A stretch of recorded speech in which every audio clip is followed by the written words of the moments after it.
말씀 보겠습니다. 본문 말씀 빌립보서 1장 20절부터 30절까지의 말씀입니다.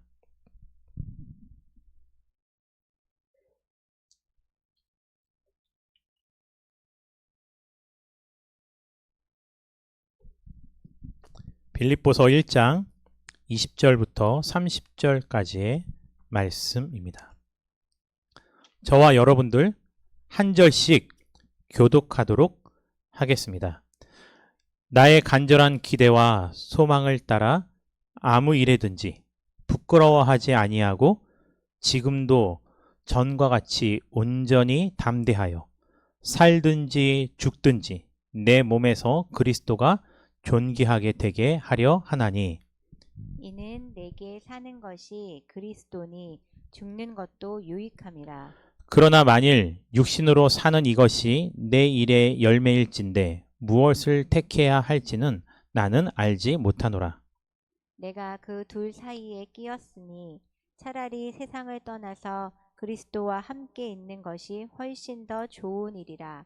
그렇게 하고 싶으나 내가 육신으로 있는 것이 너희를 위하여 더 유익하니라. 내가 살 것과 너희 믿음의 진보와 기쁨을 위하여 너희 무리와 함께 거할 이것을 확실히 아노니 내가 다시 너희와 같이 있으므로 그리스도 예수 안에서 너희 자랑이 나로 말미암아 풍성하게 하려 함이라. 오직 너희는 그리스도의 복음에 합당하게 생활하라. 이는 내가 너희에게 가보나 떠나 있으나 너희가 한 마음으로 서서 한 뜻으로 복음의 신앙을 위하여 협력하는 것과 무슨 일이든지 대적하는 자들 때문에 두려워하지 아니하는 이 일을 듣고자 함이라. 이것이 그들에게는 멸망의 증거요 너희에게는 구원의 증거니 이는 하나님께로부터 난 것이라. 그리스도를 위하여 너희에게 은혜를 주신 것은 다만 그를 믿을 뿐 아니라 또한 그를 위하여 고난도 받게 하려 하심이라. 다 함께 하시겠습니다. 너희에게도 그와 같은 싸움이 있으니 너희가 내 안에서 본 바요 이제도 내 안에서 듣는 바니라. 아멘. 이 시간에는 복음에 합당한 생활 균형이라는 것에 대해서 함께 말씀의 은혜를 나누도록 하겠습니다. 한 성도님이 직장을 다니고 있는데요. 직장에 따라서는 그 직업 특성상 굉장히 좋은 양질의 프린터가 직장에 있는 경우가 저는 그 성도를 통해서 처음 봤어요. 직장에서 현수막을 뽑거나 어떤 디자인 회사가 아닌데도 불구하고 현수막이나 큰 포스터를 뽑을 수 있는 굉장히 전문적인 프린터가 있더라고요. 그래서 교회에서 행사가 있을 때마다 그분이 그 행사에 관한 포스터를 머릿속으로 그려나가고 실제 컴퓨터로 그것을 만들어서 아주 양질의 포스터를 회사에서 다 뽑아 오시더라고요. 한편으로는 걱정이 되기도 했습니다. 사적인, 회사에서 보면 사적인 거죠. 사적인 제품을 회사 프린터로 그렇게 마구 뽑아도 되는 걸까? 그 포스터를 회사에서 만드는 것이 아니고 집에서 만들어서 회사에서는 그냥 출력만 한다고 해도 그것을 출력하는 것 자체가 문제가 되진 않을까? 걱정이 됐습니다. 좋은 점으로는요, 어떤 포스터를 어떻게 만들지 걱정을 안 해도 되니까 제 사역이 어떻게 할까요? 굉장히 쉬워요. 편해요. 뭐도 안 들어요? 돈도 안 들어요. 포스터를 디자이너한테 맡기는 값이 있고요. 때로는 10장을 뽑던 100장을 뽑던 가격이 똑같을 때도 있어요. 근데 그분이 만들면 돈도 안 들고 저의 마음에 포스터가 어떤 내용이었으면 좋겠다라는 것을 너무 잘하는 거예요. 그래서 그렇게 함께 동역을 하다가 제가 그랬죠. 이럴 바에는 회사를 그만두든지 그리고 전임으로 사역을 하든지 아니면 그거는 그냥 교회에서 아니면 선생님이 퇴근하고 집에서 만들고 파일을 나한테 보내라. 그러면 내가 뽑아오겠다. 근데 그 선생님이 보기에는 몇 장 안 되는 포스터를 뽑는 거기 때문에 제가 어떤 인쇄소에서 뽑아오는 것 자체가 이 퀄리티가 마음에 들지 않는 거예요. 왜 인쇄소보다 그 회사에서 뽑는 게 더 좋을까요? 그 회사에서는 굉장히 많은 도면과 그와 관련된 여러 가지 이미지를 프린터에서 사용하는 회사였기 때문이에요. 결국은 그 선생님은요, 회사를 그만두었습니다. 그것도 몇 번이나? 2번이나. 첫 번째 그만두고 나서는 저한테 욕을 바가지로 먹고 나서 어떻게 하다가 자기가 그만둔 회사에 똑같은 직책으로 다시 들어갔어요. 쉽지 않죠. 직장을 다니는 입장에서 생각해 보셨어요? 직장을 하루 이틀 다녀서 말단 직원이 아니었어요. 심지어 그 직장에서 대학원비를 대주어서 대학교가 끝나자마자 그 직장에서 데려가고 대학원 다닐 때는 회사에서 배려도 해주고 학비도 대주고 그런 회사인데 나 그만두겠다. 사역을 하겠다. 나간 사람을 다시 받아주기도 했어요. 그런데 결국은 그만두고 지금은 목회자가 되어 있죠. 그분의 한 분의 삶을 통해서 많은 고민을 하게 되고요. 그와 같은 성도들이 사실 적지 않다라는 것을 경험하게 됩니다. 그래서 어떤 이는요, 인생을 살아가면서 자기의 삶의 무게가 자기가 살아가고 있는 삶의 처소 가운데 한 군데에 너무 치우쳐져 있는 삶을 봤을 때는 그럼에도 불구하고 그의 삶이 건강하고 자기뿐만이 아니라 자기와 함께 살아가 있는 가족들이 행복하면 돼요. 근데 시간이 오래 지나면 지날수록 한쪽에 치우쳐져 있는 삶은 결국 자신의 에너지를 골고루 써야 될 다른 부분에 있어서 펑크가 나기 시작하는 거죠. 그리고 그것이 언젠가는 자기 삶의 불행의 요소로 다가오기도 한다는 겁니다. 사실 고대 사회는요, 씨족 중심의 사회였고 적게는 가족 중심의 사회였어요. 그래서 자기의 가족들끼리 모여서 삶을 이루다 보면 그게 씨족 사회가 되는 거죠. 이런 씨족 사회가 우리나라에는 무엇으로 있냐면 집성촌으로 있죠. 집성촌. 우리나라도요, 이스라엘과요 굉장히 비슷한 문화가 있어요. 이스라엘도 애굽에서 나오고 나서 가나안 땅에 거할 때 지역별로 한 가족들이 뭉쳐서 살게 되죠. 그거를 우리나라 말로 하면 집성촌이라고 말합니다. 집성촌이라는 걸 딱 쳐봤어요. 알고리즘이라 그런지 모르겠어요. 집성촌을 딱 검색하는데 가장 먼저 어느 지역에 집성촌이 뜨는 줄 아세요? 아마 위치 추적 때문에 그럴 수도 있겠죠. 평택의 집성촌이 가장 먼저 뜨더라고요. 평택에도요, 평택 임씨라는 사람들이 모여 사는 집성촌이 있다라는 거예요. 사실 우리나라의 성씨도요, 그 성씨 앞에 뭐가 붙어 있어요? 지역의 이름이 붙어 있는 경우가 굉장히 많죠. 창원 황씨가 있고요, 밀양박씨가 있고, 유명한 거는 뭐 안동에 가면 류씨도 있고 김씨도 있고요. 그렇죠. 우리나라에도요, 자기 성씨 앞에 지역이 붙어 있고 그 지역마다 일정한 성씨가 몰려 사는 집성촌이라는 것이 존재하는 거죠. 고대 사회는 그 집성촌의 개념이 굉장히 강력했어요. 자기 씨족 사회에 심지어 군인도 따로 가지고 있을 정도였습니다. 이렇게 혈연 관계로 맺어진 공동체는요, 타인과 함께 살아가는 것보다는 결속력이 더 강하기도 합니다. 근데 반대로 어떤 약점도 있을까요? 한 가족이기 때문에 거기서 한번 틀어지잖아요. 가족이 뭐가 될 수 있어요? 남이 될 수도 있어요. 남과 남처럼 사는 것은 하나도 문제가 되지 않아요. 내 가족들과 남으로 살아가다 보면 그것이 곧 무엇이 되기도 하냐면 전쟁이 되기도 하죠. 큰 다툼이 되기도 하죠. 오히려 가족이 되었다가 남이 되면 신뢰도는 더 깊고 크게 무너질 수도 있습니다. 시족 중심 사회의 단점은 너무나 좁은 세상을 살아갈 수도 있게 된다라는 거예요. 산업이 발전하면서 사람들은요, 고대 사회로부터 근대 사회에 이르기까지 무수히 많은 기술의 발전을 통해서 사람들은 무엇을 모으게 됐냐면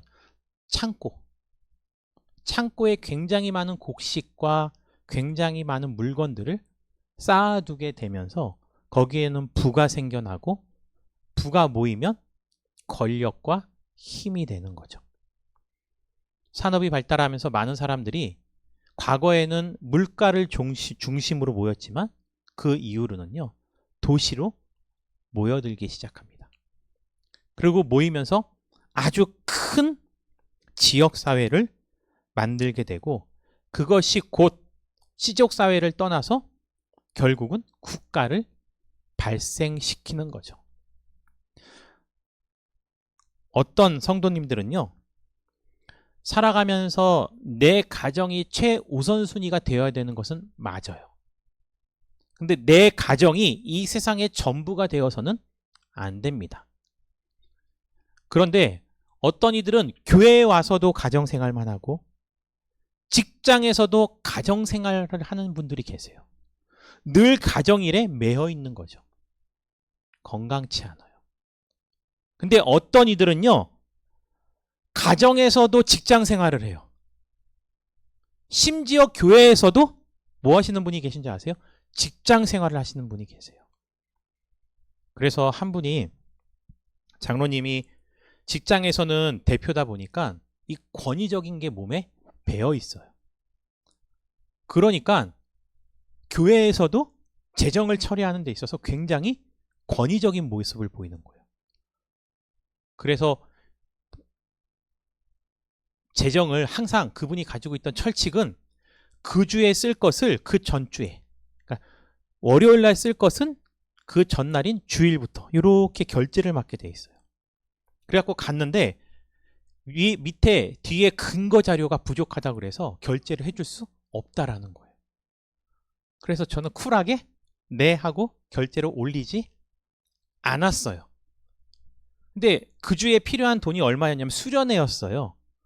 수련회는요, 많게는 얼마 정도 들어요? 보통 3, 40명만 움직여도요, 수련회비가 1,000만 원 이상이 들어요. 근데 약 600만 원 정도를 결제를 올리지 않았어요. 그랬더니 저녁에 전화가 오더라고요. 목사님, 왜 결제를 다시 올리지 않습니까? 그랬죠. 장로님, 내일 당장 수련회를 떠나는데 제가 언제 이거를 다 지금 회계 선생님이 무슨 일로 인해서 하지 못해서 제가 이렇게 올렸는데 이걸 언제 다 하고 있냐고. 그럼 제가 이것을 하는 게 맞습니까? 수련회를 포기하고?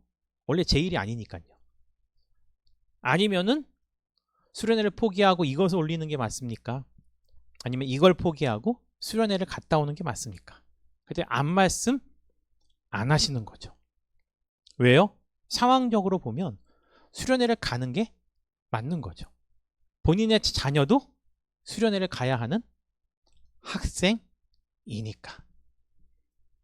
그걸 통해서 제가 그분에게 말하고 싶은 건 뭐였을까요? 교회에서도 뭐 할 필요 없다? 직장 생활을 하실 필요가 없는 거예요. 교회는 직장과는 다르기 때문이죠. 이처럼요, 우리 사회도요, 이러한 진통을 겪었어요. 근대 사회로 오면서 우리나라 산업이 굉장히 발전하면서 우리나라도 역시 도시로 사람들이 모여들기 시작했죠. 사람들은 직장을 따라서 거처를 정하고 그 직장 생활의 출퇴근에 맞춰서 자기의 삶의 밸런스를 맞춰가기 시작하는 거죠. 그랬더니 또 문제가 생겨나기 시작합니다. 사람이 뒤처지기 시작하고 사람의 인권과 믿음의 균형보다는 돈을 벌어야 되는 것이 우선이 되다 보니까 부모님들은 다 일찍이 맞벌이로서 산업의 터전으로 나가게 되고 아이들은 집안에 남겨지게 되면서 가정교육에 문제가 생겨나기 시작하는 거죠. 돈은 벌고 있고 나라는 발전해 가고 있는 것 같지만 사람들의 교육 수준은 오히려 떨어지게 되는 거죠. 그래서 이러한 문제를 해결하기 위해서 국가도 많이 나서긴 했지만 굉장히 많은 재력과 인력을 가지고 있던 교회가 이 문제를 해결하기 위해서 집중하기 시작했습니다. 이 문제를 해결하기 시작하면서부터 교회의 사람들은 더 가속도로 붙어서 많이 모이게 되었어요. 어느 정도로 모였냐? 외국에서 유명하다는 교회들은 다 우리나라로 성지순례를 오는 거죠. 왜요? 우리나라에 세계에서 제일 큰 교회가 있으니까. 그러니까 저도 이 설교를 준비하면서 알았어요. 그 규모가 어느 정도였는지. 과거에는 막연하게 몰랐는데 평택에 와서 보니까 평택의 인구가 이제 60만 명에 육박했죠. 평택시를 보면요. 제가 예전에 이렇게 말씀드린 적이 있어요. 갈릴리를 왜 바다라고 하냐?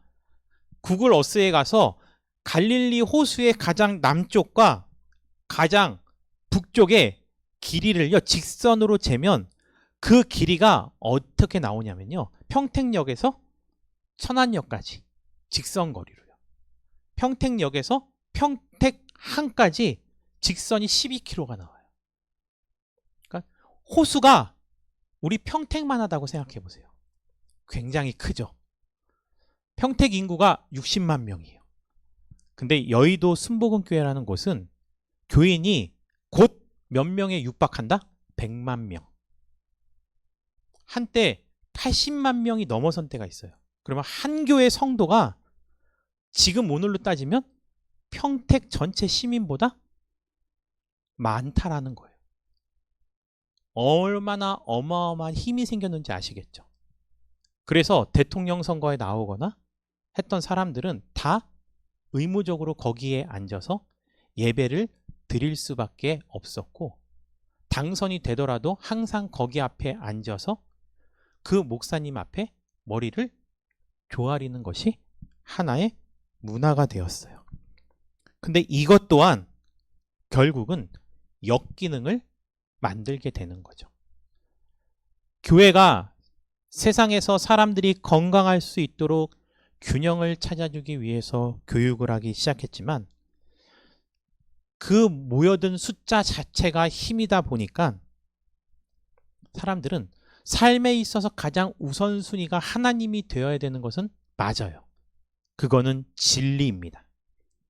근데 하나님이 가장 우선시된 삶을 살아가는 사람들의 모습은요. 자기에게 주신 삶의 처소에서 무엇을 이루며 살아가야 되는 거죠? 균형을 이루어야 되는 거예요. 근데 그 당시는 또 분명히 집으로 돌아가면 아빠고 엄마고 자녀인데 내 남편이 목사님과 같지 않다고, 내 아내가 사모님과 같지 않다고, 내 자녀가 교회에서 열심히 찬양하고 헌신하고 있는 다른 아이들과 같지 않다고 해서 집에서도 교인처럼 살아가는 경우가 있어요. 그 시대는요, 직장에서도 직장 생활을 하는 것이 아니라 교회 생활처럼 하는 사람들이 굉장히 많이 있었어요. 건강하지 않습니다. 신앙은요, 결국 우리가 추구해야 되는 삶은 교회도, 가정도, 직장도, 지역사회도 그 역할에 있어서 균형을 이루어야 되는 거예요. 저는 어렸을 때 그런 생각을 해본 적이 있어요. 나의 엄마가 교회에서 시간을 보내는 것만큼, 아니 그 가운데 일부라도 가정에서 좀 더 적극적으로 시간을 보내셨으면 좋겠다. 근데 가정에서 남편을 통해서 자기가 마땅히 받아야 될 사랑과 관심을 받지 못하다 보니까 마음이 어디에 있어요? 교회에 있는 거죠. 그러다 보면 무엇이 될 수 있습니까? 마치 중독자처럼 보이게 될 수도 있는 거예요. 그래서 저는 어머니한테 무엇을 권유했냐면, 어머니, 저희 교회로 옮기시죠. 저도 어머니를 따라서 여의도 순복음교회를 다녀봤기 때문에 알아요. 그 교회가 나쁘다는 게 아니고요. 생활의 균형을 위해서 제가 다니기 시작한 집에서 가까운 그 교회로 같이 옮기시죠. 그래서 가족의 구원을 위해서 같이 기도하시고 어머니께 권유를 했습니다. 그리고 어머니께서는 그렇게 오랫동안 적극적으로 다니시던 순복음교회에서 집 앞에 있는 어떻게 보면 작은 교회죠. 교회로 옮기신 겁니다. 그 선택에 있어서는 저는 지금도 확신할 수 있습니다. 탁월한 선택이었다. 왜냐하면 삶의 균형은 반드시 필요하니까요. 왜 그럴까요? 예수님도 누구였어요? 하나님이셨어요. 성령도 하나님이세요. 그러면 하나님이나 성령이나 예수 그리스도나 모두가 다 자기가 최고고 자기가 지존자라고 해서 그 어떤 누구의 영향도 받지 않고 각자가 독립적으로 개인적인 사역을 해나갈 수도 있었을 거라고요. 그런 권한이 있으니까요. 근데 삼위일체라는 말은 왜 존재하냐면 모두가 같은 하나님이지만 그 다른 위격 속에서 자기가 감당해야 될 역할들이 있는 거예요. 서로의 영역을 침범하지 아니하고 오히려 하나님이신 예수 그리스도도 그 역할에 대해서는 자신을 이 땅 가운데 보내신 이가 하나님이시니 예수님도 하나님의 보내심에 순종하는 거예요. 그렇죠? 자기에게 주어진 삶의 처소에서 자기의 역할이 무엇인지를 분명히 알았던 거예요. 오늘 말씀을 볼까요? 사도 바울이요. 진짜 악한 삶을 살다가 예수 그리스도를 만나죠. 예수 그리스도를 만나고 나서 사도 바울에게는요. 더 이상 원하는 것이 없어요. 그가 더 원하는 것이 무엇이 있겠어요? 그 죄인 중에 죄인으로 살았던 사도 바울이 예수 그리스도를 만났고 이제 자기는 책임질 뭐도 없었어요? 가족들도 없었어요. 독신이니까. 그러니까 사도 바울이 그런 거죠. 자기는 지금 내가 죽어서 천국에 가든지 이 땅에서 그냥 남아있든지 자기한테 중요한 건 없다 이거야. 죽어도 내 안에 예수 그리스도가 계시니 그것도 유익한 거고 죽지 않고 육신을 입고 살아도 그것도 유익이라는 거죠. 중요한 것은 살든지 죽든지 내 삶을 통해서 예수 그리스도가 어떻게 되는 거예요? 존귀하게 되기를 원하고 있다라는 거예요. 그게 오늘 본문 말씀의 사도 바울의 시작이에요. 살든지 죽든지 내 삶을 통해서 누가 존귀함 받는 거예요? 예수 그리스도가. 그런데 사도 바울이요. 개인의 삶을 볼까요? 그가 사역자가 아니야 만약에. 뭐 책임져야 될 것도 없어. 그러면요. 사도 바울은요. 개인적으로는요. 그냥 세상을 떠나는 것도 자기에게 유익이라고 말하고 있어요. 23절에 보니까요.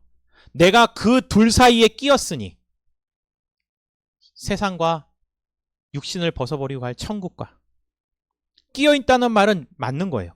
차라리 그러니까 마음은 어디에 있다는 거예요? 차라리 세상을 떠나서 지금 하나님 보좌 우편에 계신 그리스도와 함께 사는 게 당연하죠. 유익하죠. 이 세상에서 뭐 더 험한 꼴을 보려고. 왜 그런 줄 아세요? 사도 바울의 제자, 사도성에 문제가 되기 시작했어요. 다른 제자들은 예수님이 직접 픽했어요. 원픽. 그래서 예수님과 함께 지냈는데 사도 바울은 예수님이 직접 살아계실 때 사도 바울을 찍어갖고 너가 나의 제자라고 끌고 다녔던 것이 아닌 거예요. 그러니까 예수님이 이 땅 가운데 계실 때, 사역을 하실 때 예수님 옆에 12제자 외에는 사람들이 사도 바울을 본 적이 있어요, 없어요? 없어요. 근데 사도 바울은 다메섹의 도상에서 누구를 만났어요? 예수 그리스도를 만났잖아요. 사도 바울은 제자였어요. 그런데도 사람들은 끊임없이 사도 바울의 그 사도성을 의심하고 있었죠. 네가 뭔데? 베드로도 있는데 네가 그보다 더 위냐? 그보다 더 능력이 있냐? 사람들이 무수히 따졌던 거예요. 신앙이란 가장 중요한 것은 내가 예수 그리스도를 믿어 구원을 얻는 게 가장 중요해요. 근데 가장 중요한 것을 얻었으니 그 이상의 필요는 없다고 생각할 수 있는 거예요. 그러니까 사도 바울은 차라리 세상을 떠나는 것이 자기에게는 유익하다는 거예요. 아마 비슷한 논리일 수도 있어요. 딱 맞는 건 아니에요. 이것저것 또 다 힘들 바에는 뭐 한다? 하지 말자. 이런 거 있잖아요. 왜 결혼을 왜 하셨어요? 어떤 사람은 그러잖아요. 지옥 문이 드디어 열렸다라고 표현할 정도로. 그러니까 차라리 요즘 세대는 안 하고 말지라는 생각이 굉장히 강하잖아요. 그러니까 그런 데 앞에 차라리라는 말을 붙이는 게 딱 맞는 거예요. 차라리 뭐 하지? 혼자 살지. 그런데 우리가 인생을 살아가면서 나 혼자를 생각하는 것이 아니라 나에게 주어진 사명을 생각해 보라는 거죠. 사도 바울에게 주어진 사명은 그 예수 그리스도를 만났으니 이제 내가 세상에 나아가서 그 예수 그리스도를 증거하는 게 사도 바울의 사명이었던 거예요. 그러니까 24절에 이렇게 말합니다. 내가 육신으로 있는 것이 너희를 위하여 더 유익하다라는 거예요. 사실 사도 바울이 사역을 지속적으로 감당하면서 살아가는 것이 자신을 위한 유익이 아니었어요. 지금도 복음을 기다리고 있는 성도들을 위한 유익으로 자기의 유익을 뒤로 밀어두고 자기의 사명을 따라서 살아가고 있다라는 거죠. 보세요. 양쪽에서 끼었다라는 표현을 사도 바울이 말하고 있는 것처럼 지금 우리의 몸과 마음도요. 교회에도 끼어 있고 가정에도 끼어 있고 세상에도 끼어 있어요. 근데 사람들은 태어나면서부터 각자가 가지고 있는 선천적인 성품이 있어요. 누구는 너무 가정을 좋아하고 누구는 너무 교회를 좋아하고 누구는 너무 직장을 좋아해요. 저는 확신할 수 있는 것은 제가 목회를 하지 않았다면 저는 일벌레가 돼 있었을 거예요. 그거 자체를 너무 좋아해요. 심지어 내 몸을요 혹사하는 것 자체를 너무 좋아해. 엊그저께 사랑하는 제자로부터 문자를 받았어요. 목사님, 왜 그랬더니 수요일 날 양육 모임이 있는데 자기가 참석을 못할 것 같아요. 왜 그랬더니 이 병원에서 젊은 남자인데도 갑상선 암이 있기도 하고 또 기타 질병이 굉장히 많아요. 건장한 아이인데 운동을 했던 친구인데 그래서 어떡하죠? 하고 단톡방에 있던 다른 친구들도 한숨을 쉬는 거죠. 이유가 뭘까요? 자기 몸을 너무 혹사시키는 거야. 아무리 운동선수였고 막 등치가 이래요. 막 같이 있으면 사람들이 좀 위협감을 느낄 정도예요. 그런데도 그 자기 몸을 혹사하면 몸이 견뎌낼 수가 없는 거죠. 특히 그 아이는 어디에 자기의 삶을 혹사시키냐면 자기가 가지고 있는 모든 에너지의 90%를 다 교회에 쏟아부어요. 저는 계속 말리고 있죠. 아니다. 너가 가지고 있는 90% 줄여서 절반만 써도 너는 다른 청년들에 비하면 두세 배의 역할을 하고 있으니 에너지를 줄여라. 그리고 줄인 걸로 뭘 하냐면 우선 돈은 한 달에 50만 원씩 적금을 들어서 결혼을 준비해라. 왜요? 나는 그렇게 못했으니까. 그리고 50만 원은 너의 미래를 위해서 결혼과 상관없이 또 적금을 들어두는 거. 그러면서 너의 에너지도 작고 분산시켜라. 그리고 교회에서 너가 인정받는 것만큼 직장에서, 가정에서도 똑같이 인정받을 수 있는 사람이 되어야지, 내가 교회에서만 모든 에너지를 쏟는다고 해서 같은 교회를 다니는 가족들이나 너를 통해서 열심히 일하는 모습을 보는 사장님이 기뻐하지 않는다. 저들이 같은 신앙생활을 하고 있는 그리스도인이라 하여도 가정에서는 가족의 모습을 가져야 되고 직장에서는 직원의 모습으로서 자기에게 맡겨진 사명을 감당할 수 있어야 하는 거죠. 그것이 그리스도인들이 균형을 갖추면서 이 세상을 살아가는 삶의 목적이기도 하고요. 방법이기도 한 거예요.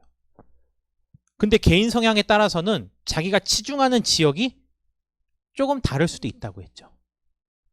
저 같은 경우는요, 과거로 따지면 아마도 제가 한 10년 전에, 20년 전에 개척을 했다면 저는 굉장히 급진적인 자유주의자가 될 확률이 높았어요. 신앙생활은 교회에서 하는 것이 아니다. 그래서 자꾸 모든 사람들을 다 세상으로 쫓아내려고 했어요. 굉장히 실천적인 신학을 중요시 여겼던 것 같아요. 하지만 시간이 흐르면서 실천적인 신학이 중요하지만 그냥 어중이 떠중이 다 훈련되지 않고 세상으로 내보내면 세상 가운데 갔다가 세상에 젖어버리게 되는 거죠.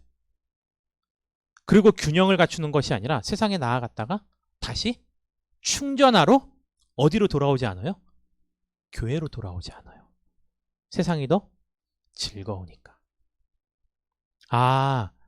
그래서 교회라는 곳의 역할은 성도들을 세상으로 내보내는 것이 맞는데, 내보내기 위해서는 교회에 왔을 때는 자꾸 저들을 영적으로 채워줄 수 있어야 되는 거예요.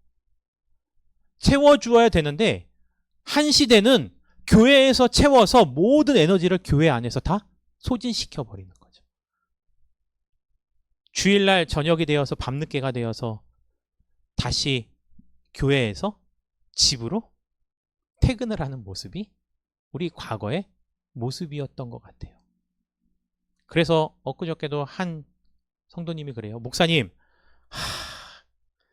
지금 이 생활을 계속 유지하는 것이 맞을까요? 자기의 삶의 에너지가 평일에도 소진되고 주말에도 소진되고, 나의 에너지는, 나의 영적인 갈급함은 어서 채워야 되는 건가? 라는 고민을 분명히 하셨던 분들도 많을 거라는 거죠. 가정에 가면 에너지가 충전되나요? 교회에 오면 에너지가 충전되나요? 회사에 가면 더더욱 충전된다는 말은 어떨 것 같아요? 요만큼도 공감할 수 없을 수도 있죠. 근데 오는 길에 아내가 그러더라고요.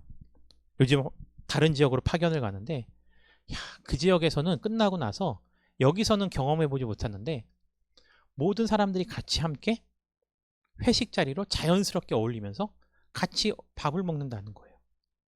여기서는 그렇지 않은데, 그렇게만 해도 뭐가요? 마음이 풀리기도 하고 스트레스를 덜 받기도 하고. 회사에서도요, 관계를 통해서, 회사의 구조를 통해서 뭘 받을 수 있어요? 충전을 받을 수 있어요. 저에게는 회사가 어딜까요? 굳이 말하면 교회죠. 그렇죠. 여러분들이 직장 가는 것과 똑같은 의미일 수도 있어요. 근데 제가 교회만 오면 충전 없이 소진만 한다고 생각해 보세요. 저의 영적인 건강은 곧 누구의 건강이에요? 여러분들의 건강이에요. 여러분들 회사의 사장님의 건강은 여러분들 회사의 건강과 늘 똑같은 거예요. 그러니 내가 소진하는 곳이라고 생각하지 말고 내가 소진할 것도 있지만 그곳에서 내가 충전해야 될 것은 무엇인가의 균형을 갖춰야 되는 거예요. 근데 그 충전을 어떻게 하냐면요. 가정에서 교회 일하지 마시고 직장에서 교회 일하지 마시고 직장 안에서 직장인으로서의 역할을 감당하는 거죠. 각자의 주어진 삶 속에서 내가 기본적으로 감당해야 될 역할에 최선을 다하면서 플러스 알파. 요즘은 직장에서도 물론 안 그런 직장도 많아요. 직장 일만 하길 원하지. 하지만 어떤 직장은 보니까요. 뭐 꿈의 직장이라 할 수 있겠지만 일주일 가운데 한날의 오후는 다 오프시키는 경우. 갖고 회사 안에서 동아리 활동을 하는 직장도 봤어요. 이야, 꿈과 같죠? 자기 취미를 위해서. 근데 어떤 똑같은 회사를 다녀도 어떤 성도님은 회사에서 그 일을 하는 것 자체가 스트레스래. 똑같은 사람을 만나서 똑같은 일을 하는 것 같다는 느낌이 든다는 거예요. 근데 어떤 성도는 그렇지 않고 그 시간을 똑같은 사람을 만나도 자기가 하고 싶은 일을 거기서 함께 공유하면서 거기서 무엇을 받냐면 충전을 받는 거예요. 그러니까 직장에 나아가는 삶의 태도가 다르기도 하는 거죠. 가정일도 마찬가지입니다. 가정에 가면 분명히 나의 에너지가 소진돼요. 식기세척기가 있다고 해서 설거지를 안 하게 되나요? 로봇 청소기가 있다고 해서 청소를 안 해도 되나요?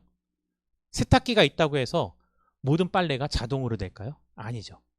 다 우리의 에너지가 소모되는 거예요.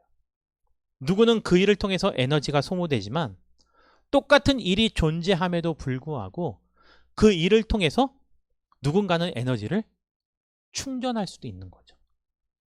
그렇다면 우리의 삶의 균형을 위해서라면 내게 주어진 삶의 처소에서 저 사람도 에너지를 소모하고 있는데 한 사람에게 그것을 다 미루는 것이 아니고 직장에서도 교회에서도 가정에서도 서로의 일을 함께 나눠지는 거죠. 그래서 저 사람도 뭐가 되는 거예요? 소모가 아니라 가정에서도 직장에서도 무엇을 받을 수 있게요? 충전도 될 수 있게끔. 보세요. 사람이요.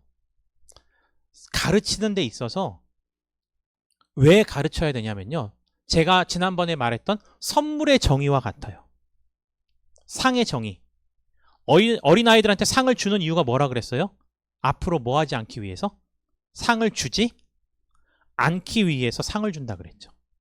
왜 친숙한 사람 좋은 인격을 가져야 되는지 아세요? 그렇게 한 자세로 사람을 가르쳐야 내가 그 사람을 가르치지 않아도 내가 그 사람 옆에 있지 않아도 뭐가 되는 거예요? 그 사람이 꾸준히 마땅히 해야 될 일을 사람을 바라보지 않고 하나님을 바라보고 해나가는 거죠.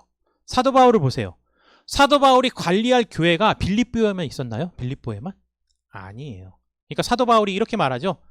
다 함께 읽어볼까요? 내가 너희에게 가보나 떠나 있으나 너희가 한마음으로써 살아가라는 거죠. 근데 꼭 사람에게 매여있는 사람이 있어요. 제가 그래요. 부교육 때 교회를 옮길 때마다 목사님 가시면 전 어떡해요? 그래서 제가 그랬죠. 너 같은 사람 치고 진짜 의리 있는 사람 없다. 사람에 매여있는 사람은요. 또 다른 사람에게 뭐가 돼요? 매이게 되는 거예요. 그래서 제가 그 친구한테 뭘 보냈냐면요. 제 떡볶이를 굉장히 사랑하거든요. 그저께도 혼자 밥 먹는데 자전거 타고 송탄까지 가서 세모분식에 가서 혼자 떡볶이를 먹고 왔거든요. 이 정도로 사랑해요. 그 친구한테 가서 그 친구한테 나중에 교회를 옮기고 나서 무슨 사진을 보여줬냐면 교회를 옮겼는데요. 교회 맨 위층 식당에 분식집이 있어요. 이야, 김말이하고 떡볶이를 매주 만들어서 거기서 파시는 거예요. 너무 싸게. 그래서 그걸 딱 찍어서 보냈더니 그때부터 아이가 단념하더라고요. 아, 우선순위에서 내가 누구한테 밀렸다? 떡볶이한테 밀렸다. 무슨 얘기일까요, 저는? 왜 그 사진을 보낼까요? 아직도 사람만 바라보냐? 나도 매주일 떡볶이를 먹을 수 있는 이 교회에 오니까 농담삼아 네 생각 안 나더라. 왜요? 사람이 신앙의 중심이 되면 안 되는 거예요. 사도 바울은 그것을 빌립보 교인들에게 가르쳐주고 싶었던 거예요. 그러면 왜 사도 바울이 빌립보 교회와 함께 있기를 원했냐? 결국은 차라리 떠나가는 게 낫지만 그래도 육신으로 남아있기를 원했냐? 세 가지 때문인 거죠. 25절에 보니까 다 함께 읽어볼까요? 뭐라고 나와있죠? 성경이요? 내가 살 것과 너희의 믿음의 진보와 그리고 기쁨을 위하여 너희 무리와 함께 거한다라는 거예요. 함께 해야 되는 이유는 뭐냐면 첫 번째는 내 인생이 살아있다면 그 생명력을 가지고서 나도 너희들과 함께 있다가 나도 흩어지는 삶을 살잖아요. 그래서 사도 바울은 빌립보 교회만 얽매여 있는 게 아니라 로마를 향해서 계속해서 복음을 들고 나아가는 거예요. 인간의 정으로 따지면 빌립보 교인들 얼마나 이쁘겠어요. 그것이 자기의 사역의 전부가 아닌 거죠. 어떤 분들은 목사님, 우리 목사님. 굉장히 듣기 거북할 때도 있었어요. 왜냐하면 어떤 분들은 그 말 속에 저의 목회의 모든 우선순위가 자기에게 있길 원하는 거죠. 근데 하루는 자신보다 다른 성도와 더 많은 교제를 나누고 있으면 시기와 질투가 돼요. 그래서 우리 딸들한테도 그래요. 내 아빠 그러면 나는 너희의 아빠지 네 아빠가 아니야. 한 명만의 아빠와 한 사람이 될 수는 없어요. 아내의 남편이 되기도 하고 아이들의 아빠가 되기도 하고 우선순위로서는 중요한 것은 아이들의 아빠보다는 무엇이 먼저 되는 거죠? 한 아내의 남편이 우선인 거예요. 가정에서는.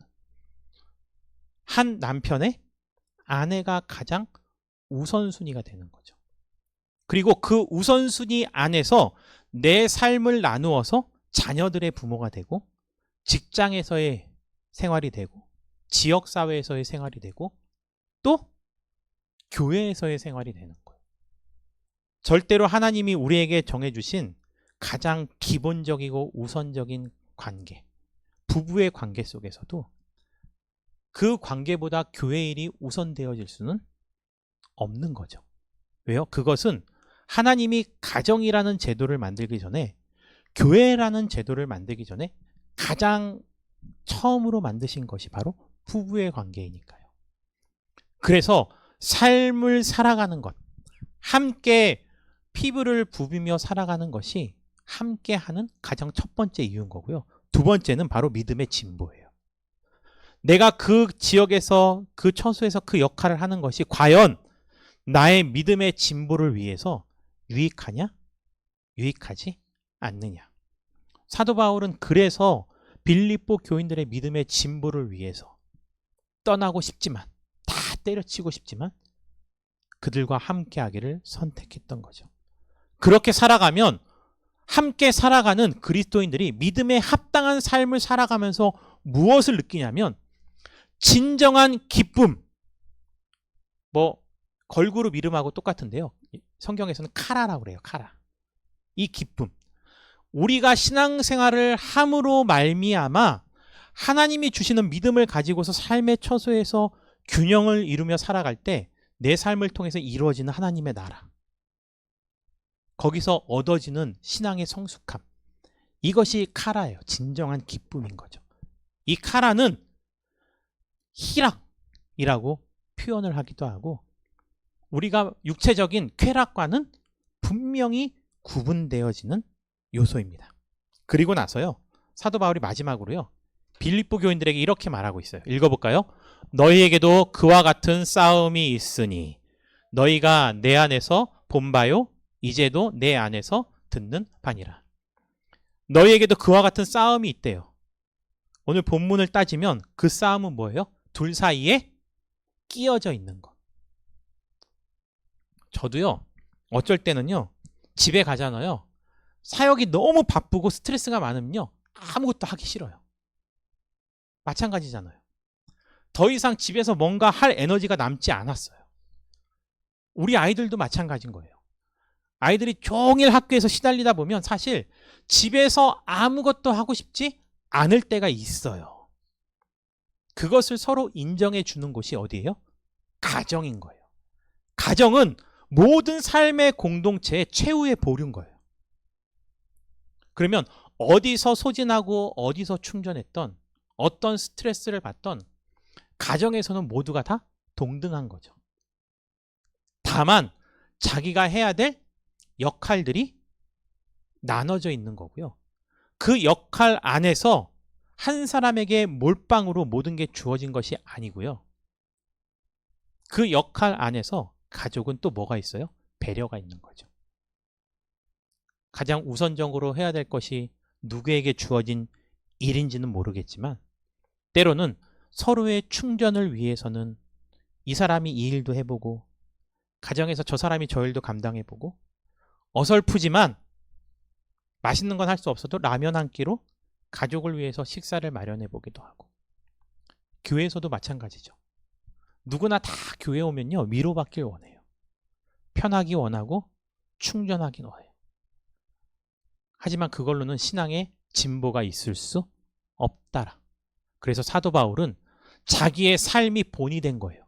내가 양쪽에 끼어 있지만 자기가 마음에 진짜 원하는 것은 세상을 떠나는 거지만 자기에게 주어진 사명이 빌립보 교인과 함께 어우러져 살아가는 것이 사명이니 내가 너희와 함께 살면서 지속적으로 복음을 가르치고 전하는 것. 그것을 너희가 나를 통해서 보았지 않느냐. 너희도 나와 같은 싸움이 있을 거다.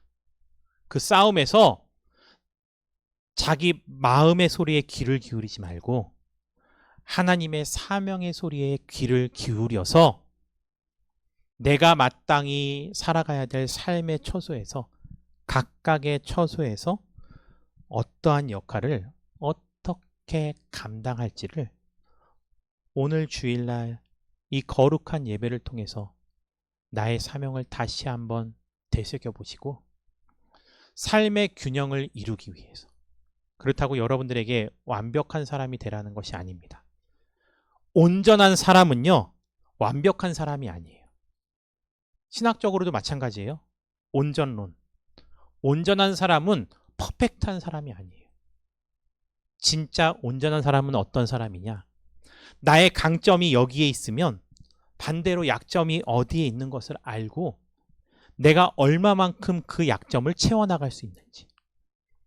그리고 내가 채울 수 없는 부분에 대해서는 하나님께 다 꺼내놓고 기도하는 거죠. 부부도 마찬가지겠죠. 주님, 우리에게 있어서는 이런 부분이 연약합니다. 이런 부분이 연약합니다. 이것을 어떻게 채우실 수 있을지. 저에게 원하는 것은 무엇이고 우리가 온전히 하나님께 내어 맡길 것은 무엇인지를 하나님께 올려드리는 자들이 온전한 자들인 거예요.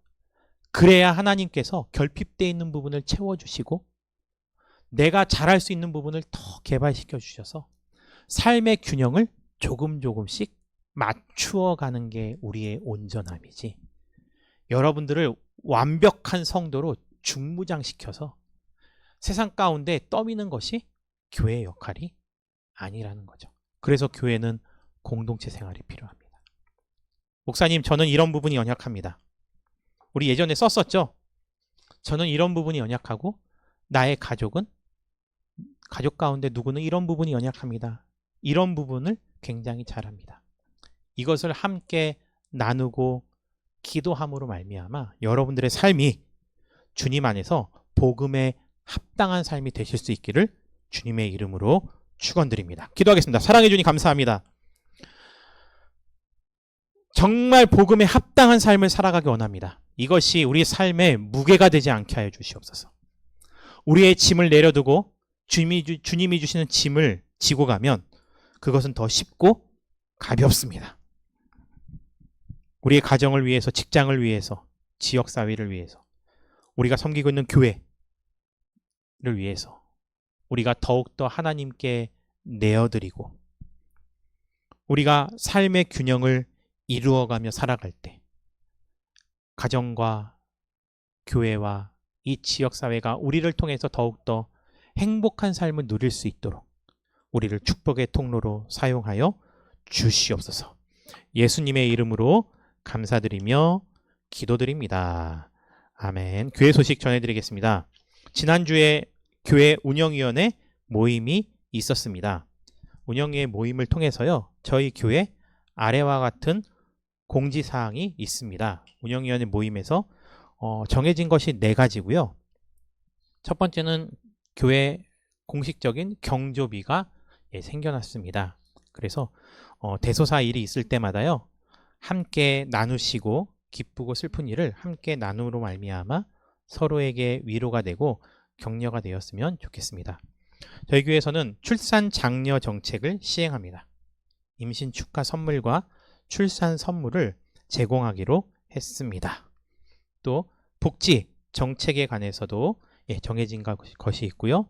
또 하나는 바로 선교입니다. 2026년에 우리가 필리핀 단기 선교를 추진하기로 했습니다. 그래서 26년에 우리가 교회에서 소 한 마리 보내는 사역이 있죠. 그 사역의 실제 현장에 가서 그 소가 존재하는지, 어떻게 사역이 이루어지고 있고 앞으로 우리가 이것을 위해서 어떤 부분을 협력할 수 있을지를 눈으로 보기 위해서요, 2026년에 함께 단기 선교를 가기 위해서 지금부터 준비하도록 하겠습니다. 이를 위해서요, 제가 선교사님과 협력해서 계획과 재정적인 계획을 세워서 그리고 조만간 발표하도록 하겠습니다. 아직 2년 뒤니까요, 지금부터 돈을 조금씩 모아두면 부담도 안 돼요. 그리고 자기의 일정 가운데서도 우리가 26년에 몇 월 달쯤에 갈 예정이라고 하면 그걸 위해서 미리 준비하면서 기도하시면 우리의 신앙의 성숙을 위해서도 큰 도움이 될 것입니다. 이 시간 다 함께 자리에서 일어나 우리 아름다우신 찬양 드리신 후에 축도로 예배를 마치겠습니다. 아름다우신 오 놀라우신 영원할 수 없는 사랑 오 위대하신 하나님의 사랑 영원히 찬양하리. 아름다우신 오 놀라우신 영원할 수 없는 사랑 오 위대하신 하나님의 사랑 영원히 찬양하리.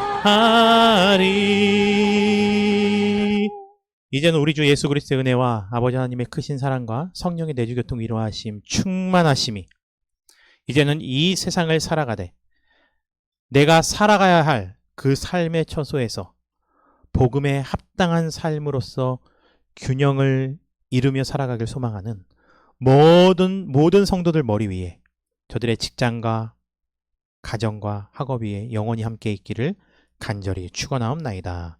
아멘.